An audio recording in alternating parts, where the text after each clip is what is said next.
Olá, meu amigo, minha amiga, sejam muito bem-vindos. Aqui nós vamos acompanhar mais um capítulo do livro Há 2000 anos, né?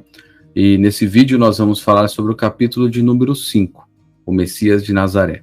E logo aqui no início fica o nosso convite para que você acompanhe a nossa live que fazemos toda sexta-feira, às 19 horas, no acompanhamento, na leitura aqui desta obra, e depois, na sequência, os comentários que fazemos com o grupo de participantes, ok? Então, vamos lá. No capítulo 5, o Messias de Nazaré, esse capítulo, ele inicia numa manhã, onde Públio e Lívia estavam conversando. Pois, na noite seguinte, Flavinha havia piorado muito, e ela estava num quadro muito delicado, em razão das feridas que haviam surgido em seu corpo, em sua face. Então, ela estava realmente numa situação de saúde muito debilitada, num risco de vida, e Lívia e Públio estavam realmente com os corações ali paternos muito, muito apertados, certo? Nesse sentido, na manhã seguinte, Públio e Lívia, eles estavam conversando, né? E a Flavinha tinha solicitado ver ali o profeta de Nazaré, né? E Públio havia ficado muito chateado, pois ele era muito convicto nas suas crenças e nos ideais romanos, no seu papel de senador romano. Então, esse é um conflito que a gente vê que é muito evidente no coração de Públio, vamos pôr dessa maneira. Muito bem. Então, depois de conversarem e por realmente não haver uma outra alternativa, Públio ele concorda, atende o pedido de Lívia e vai se encontrar então com Jesus. Mas ele opta por ir sozinho, né, num caminho ali que não tivesse um trânsito de muitas pessoas, pois ele não queria, na condição de senador, ser flagrado ali naquele momento. E a caminho desse seu encontro, ele fica perguntando: onde será que está o profeta de Nazaré? Será que não é uma ilusão que as pessoas têm sobre esses ditos milagres, uma magia? Qual que é o poder que ele tem sobre as almas das pessoas desse lugar, né? Então, ele fica questionando ali na sua mente sobre isso e perdido ali no abismo de cogitações, né, com um coração doloroso de pai, tentando atender a necessidade da sua filha, mas em conflito com os ideais romanos. Então, ele se perde ali nos seus pensamentos, né? Porém, ele teve uma sensação idêntica àquele sonho que ele conta para o seu amigo, né? Lá, quando ele estava em Roma, ele teve um sonho e ele conversa com Flamínio sobre esse sonho. Então, ele teve uma sensação muito, muito idêntica. A gente sabe que esse sonho dele foi um desdobramento, né? E ele estava ali se recordando. Então, passando aquele filme da vida, né? Aquele filme assim da vida dele, ele estava ali se recordando dos atos da sua vida terrestre, né? Então ele estava ali um pouco assim, uma sensação de êxtase, mas seguia firme no seu pensamento. Então ele se deparou ali em contato com um certo magnetismo, né? E ouviu passos de quem se aproximava até ele, né? E aí, aqui no livro, Emmanuel relata, né, que a hora que ele bateu o olho ali, que ele enxergou aquela figura, aquela personalidade, ele já sabia quem era. Ele sabia que aquele era o chamado profeta de Nazaré, Messias de Nazaré, né? O livro relata aqui dos seus cabelos, da sua face, do sorriso, né, de Jesus, com uma grande bondade, uma energia muito grande. Então, é até interessante a gente analisar como seria, né, esse encontro nosso com Jesus, né? Dentro do amor que ele emana, dentro do magnetismo que ele detém.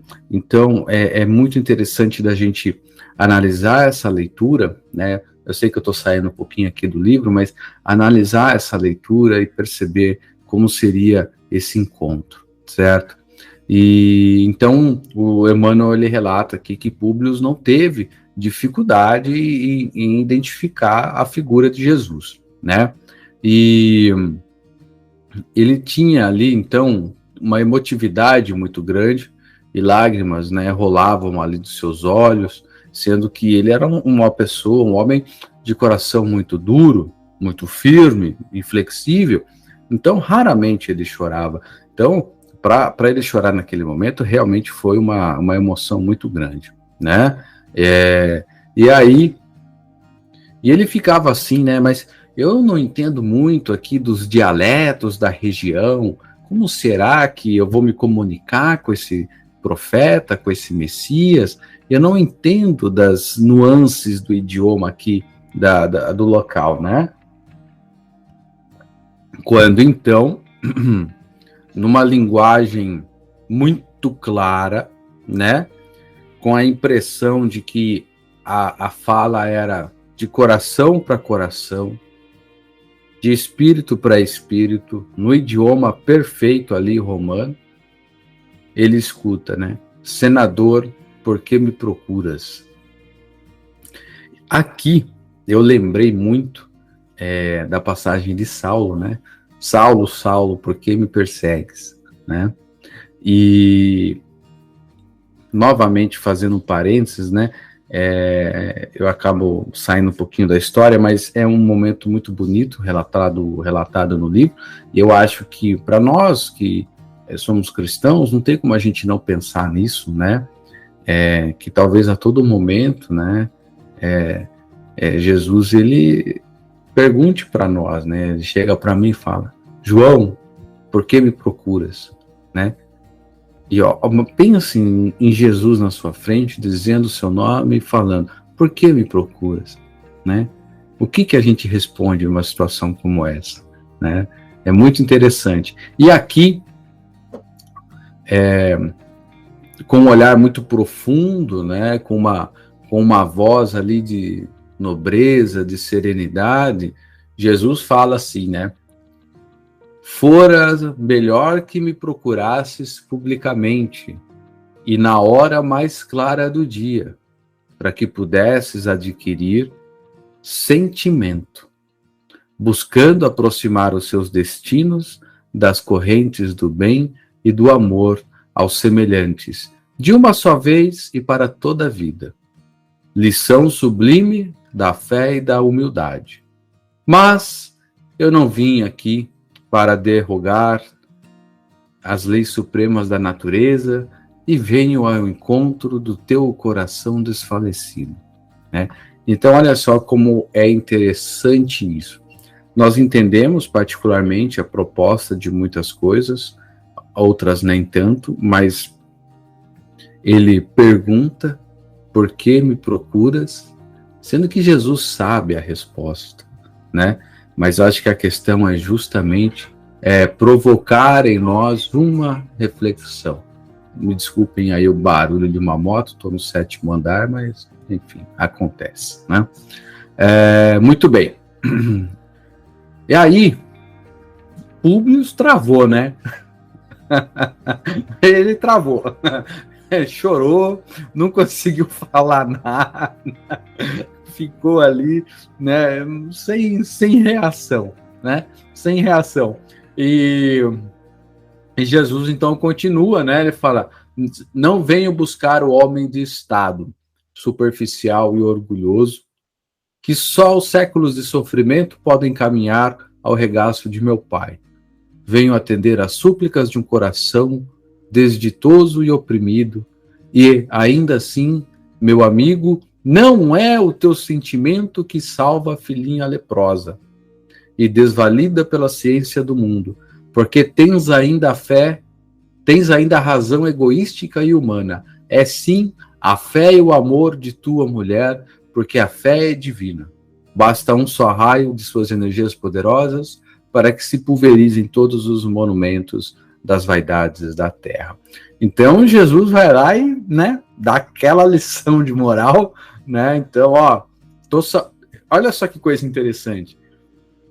Públio estava travado, não sabia o que fazer, não sabia o que falar, só estava tentando entender e processar o que está acontecendo. Jesus vem, fala e olha, é por causa da sua esposa, da fé da sua esposa, e não por causa de você. Então, ele ficou ali magnetizado, o Públio ficou assim, tentando acreditar se aquilo era real, se aquilo era uma ilusão, ele não estava entendendo, e Jesus fala assim, não, meu amigo, não está sonhando, né? Então, quer dizer, a gente sempre fala muito assim, a gente ouve isso nas palestras, etc.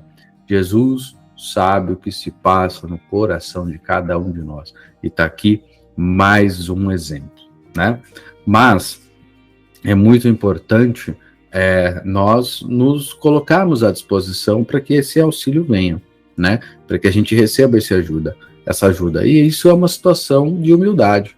É pedir o auxílio e acreditar que ele veio. Então, a dinâmica da nossa relação com Cristo exige de nós humildade, certo? Essa é uma grande lição aí a ser aprendida. Então, Jesus vem e fala, né, não está sonhando, ou seja, ele compreende, ele capta os pensamentos mais íntimos, né, de Públio naquele momento, né?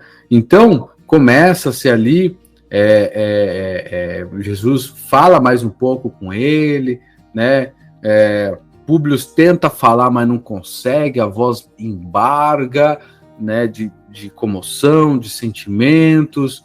Então, e declarou, ele ali naquele momento ele desejou se retirar, e o livro fala que Jesus se transfigurava, né?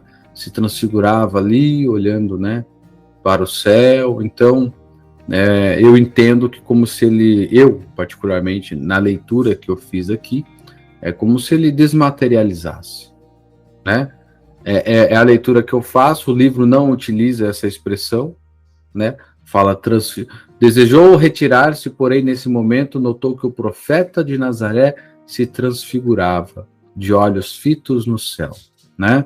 Então, é isso que acontece, e naquele instante ali, Públio se via totalmente num êxtase, num torpor, sem reação, sem entender muito bem o que estava acontecendo, mas, como, né, coração duro que não se deixa ali afetar, retoma e pensa assim, mas Roma também tem seus feiticeiros, né?